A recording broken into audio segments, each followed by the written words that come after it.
नमः शिवाय। हर हर महादेव। जय शंभुनाथ की।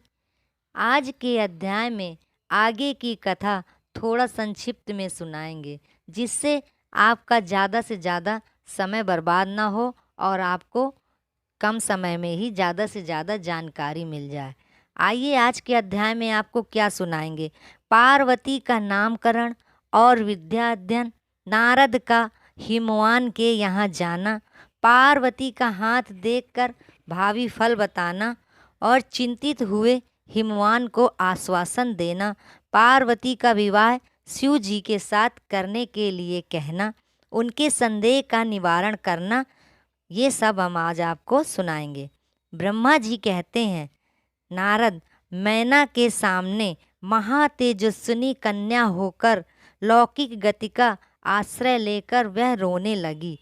उसका मनोहर रुदन घर की सब स्त्रियों से हर्ष से खिल उठी और बड़े वेग से प्रसन्नतापूर्वक वहां आ पहुंची। नील कमल दल के समान श्याम कांति वाली उस परम तेजस्विनी मनोरम कन्या को देखकर गिरिराज हिमालय अतिशय आनंद में मग्न हो गए।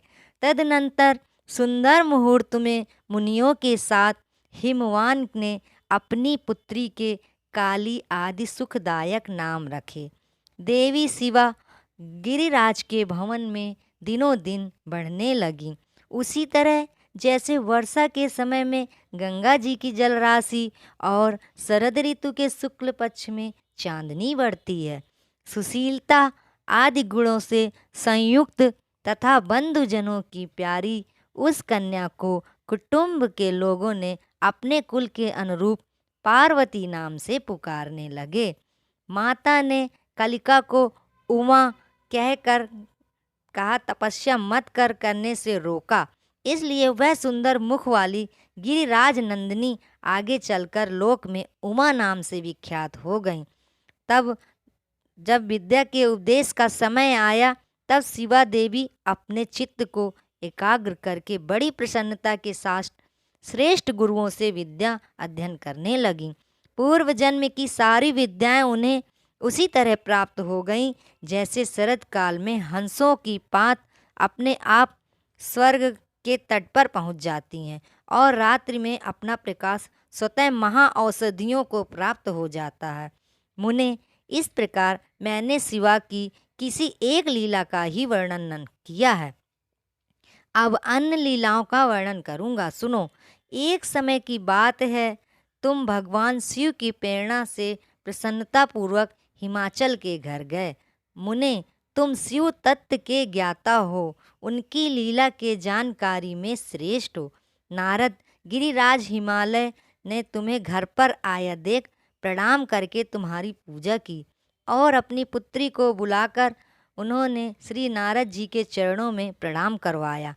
मुनीश्वर फिर स्वयं ही नमस्कार करके हिमाचल ने अपने सौभाग्य की सराहना की और अत्यंत मस्तक झुकाकर हाथ जोड़कर नारद जी से कहा।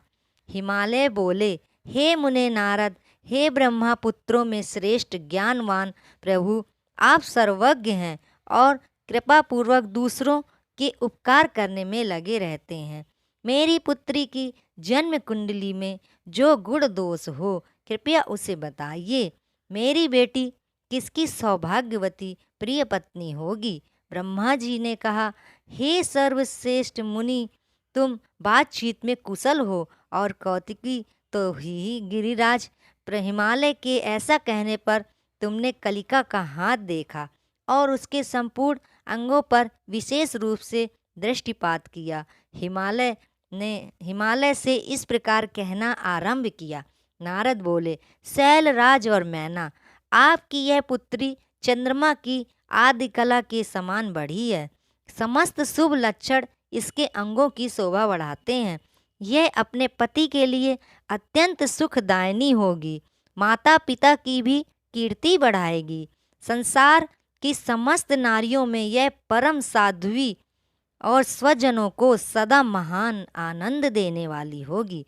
गिरिराज, तुम्हारी पुत्री के हाथ में सब उत्तम लक्षण विद्यमान है, केवल एक रेखा विलक्षण है। उसका यथार्थ फल सुनो। इसे ऐसा पति प्राप्त होगा जो योगी, नंग धड़ंग रहने वाला, निर्गुण और निष्काम होगा।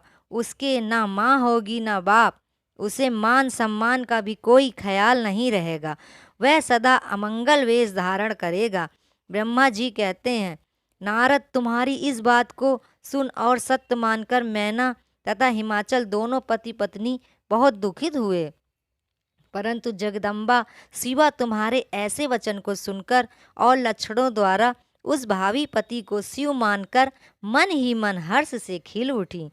नारद जी की बात कभी झूठ नहीं हो सकती। यह सोचकर शिवा भगवान शिव के युगल चरणों में संपूर्ण हृदय से अत्यंत स्नेह करने लगी। नारद उस समय मन ही मन दुखी हो हिमवान के तुमसे कहा, मुने उस रेखा का फल सुनकर मुझे बड़ा दुख हुआ। मैं अपनी पुत्री को उससे बचाने के लिए क्या उपाय करूं? मुने तुम महान कौतुक करने वाले और वार्तालाप विशारद से हिमवान की बात सुनकर अपने मंगलकारी वचनों द्वारा उनका हर्ष बढ़ाते हुए तुमने इस प्रकार कहा। नारद बोले, गिरिराज तुम स्नेहपूर्वक सुनो, मेरी बात सच्ची है, वह झूठ नहीं होगी। आपकी रेखा ब्रह्मा जी की लिपि है, निश्चय ही वह मिथ्या नहीं हो सकती। अतः शैलपुत्र इस कन्या का वैसा ही पति मिलेगा, इसमें संशय नहीं है। परंतु इस रेखा के फल से बचने के लिए एक उपाय भी है, उसे प्रेम पूर्वक सुनो। उसे करने से तुम्हें सुख मिलेगा। मैंने जैसे वर का निरूपण किया है वैसे ही भगवान शंकर हैं। वे सर्वसमर्थ हैं और लीला के अनेक रूप धारण करते हैं। ओम नमः शिवाय। उनमें समस्त कुलक्षण सद्गुणों के समान हो जाएंगे। समर्थ पुरुष में कोई दोष भी हो तो उसे वह दुख नहीं देता, असमर्थ के लिए ही वह दुखदायक होता है। इस विषय में सूर्य, अग्नि और गंगा का दृष्टांत सामने रखना चाहिए। इसलिए तुम विवेक पूर्वक अपनी कन्या शिवा को भगवान शिव के हाथों में सौंप दो। भगवान शिव सबके ईश्वर हैं, शिव निर्विकारकारी, सामर्थ्यशाली और अविनाशी हैं। वे जल्दी ही प्रसन्न हो जाते हैं, अतः शिवा को ग्रहण कर लेंगे, इसमें संशय नहीं है। विशेषतः वे तपस्या से वश में हो जाते हैं। यदि शिवा तप करे तो सब काम ठीक हो जाएगा। सर्वेश्वर शिव सर्व प्रकार से समर्थ हैं। वह इंद्र के वज्र का भी विनाश कर सकते हैं। ब्रह्मा जी उनके अधीन हैं तथा वे सबको सुख देने वाले हैं। पार्वती भगवान शंकर की प्यारी पत्नी होगी। वह सदा रुद्रदेव के समान अनुकूल रहेगी, क्योंकि वह महासाध्वी और उत्तम व्रत का पालन करने वाली हैं तथा माता पिता के सुख को बढ़ाने वाली हैं। यह तपस्या करके भगवान शिव के मन को अपने वश में कर लेंगी और वे भगवान भी इनके सिवा किसी दूसरी स्त्री से विवाह नहीं करेंगे। इन दोनों का प्रेम एक दूसरे के अनुरूप है। वैसा ही उच्च कोटि का प्रेम ना तो किसी का हुआ है और ना ही इस समय आगे किसी का होगा। गिरिश्रेष्ठ, इन्हें देवताओं के कार्य करने हैं। उनके जो काम नष्ट प्राय हो गए हैं उन सबका इनके द्वारा पुनः उज्जीवन या उद्धार होगा। आदिराज आपकी कन्या को पाकर ही भगवान हर अर्धनारीश्वर होंगे।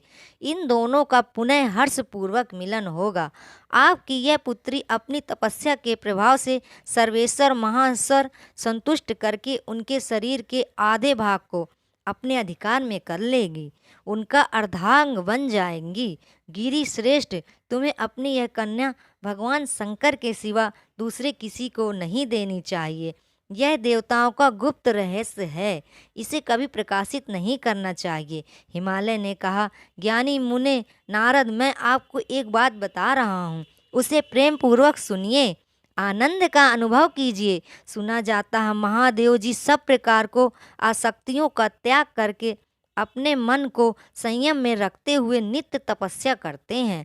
देवताओं की दृष्टि में नहीं आते। देव से ध्यान मार्ग में स्थित हुए वे भगवान शंभु परम ब्रह्म में लगाए हुए अपने मन को कैसे हटाएंगे?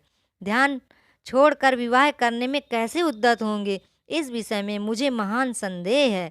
दीपक की लौ के समान प्रकाशमान, अविनाशी, प्रकृति से परे, निर्विकार, निर्गुण, सगुण, निर्विशेष और निरीह जो पर ब्रह्म है, वही उनका अपना सदाशिव नामक स्वरूप है। अतः वे उसी को सर्वत्र साक्षात्कार करते हैं, किसी बाह्य अनात्म वस्तु पर दृष्टि नहीं डालते। मुने, यहाँ आए हुए किन्नरों के मुख से उनके विषय में नित्य ऐसी ही बात सुनी जाती है। क्या बात वह मिथ्या है? विशेषतः यह बात भी सुनने में आती है कि भगवान हरने में पूर्व काल में सती के समक्ष एक प्रतिज्ञा थी। उन्होंने कहा था, दक्ष कुमारी प्यारी सती, मैं तुम्हारे सिवा किसी दूसरी स्त्री को अपनी पत्नी बनाने के लिए वरण नहीं करूँगा। यह मैं तुमसे सत्य कहता हूँ। इस प्रकार सती के साथ उन्होंने पहले ही प्रतिज्ञा कर ली थी। अब सती के मर जाने पर वे किसी दूसरी स्त्री को कैसे ग्रहण करेंगे? यह सुनकर नारद ने कहा, महामने गिरिराज, इस विषय में तुम्हें चिंता करने की कोई आवश्यकता नहीं है। तुम्हारी यह पुत्री काली ही पूर्व काल में दक्ष कन्या सती थी। उसी समय इसी का सदा सर्व मंगलदायी सती नाम था। वे सती दक्ष कन्या होकर रुद्र की प्यारी पत्नी बनी हुई थी। उन्होंने पिता के यज्ञ में अनादर पाकर तथा भगवान शंकर का भी अपमान हुआ देखकर क्रोधपूर्वक अपने शरीर को त्याग दिया था। वे ही सती फिर से तुम्हारे घर में उत्पन्न हुई हैं। तुम्हारी पुत्री साक्षात जगदम्बा शिवा है। यह पार्वती भगवान हर की पत्नी होंगी, इसमें संशय नहीं है। नारद, ये सब बातें तुमने हिमवान को विस्तार पूर्वक बताई। पार्वती का वह पूर्व रूप और चरित्र प्रीति को बढ़ाने वाला है। काली के उस संपूर्ण पूर्व वृत्तांत को तुम्हारे मुख से सुनकर हिमवान अपनी पत्नी और पुत्र के साथ तत्काल संदेह रहित हो गए।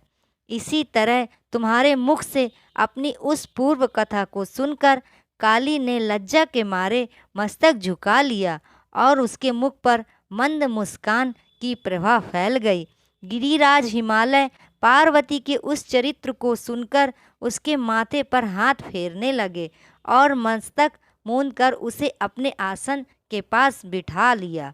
नारद, इसके पश्चात तुम उसी क्षण प्रसन्नता पूर्वक स्वर्ग लोक चले गए और गिरिराज हिमवान भी मन ही मन आनंद से युक्त हो गए अपने सर्व संपत्तिशाली मनोहर भवन में प्रविष्ट कर गए। अगर आपको मेरी ये कथाएं पसंद आती हैं तो आप मेरे चैनल को लाइक करें, शेयर करें, सब्सक्राइब करें। धन्यवाद। जय भोलेनाथ की।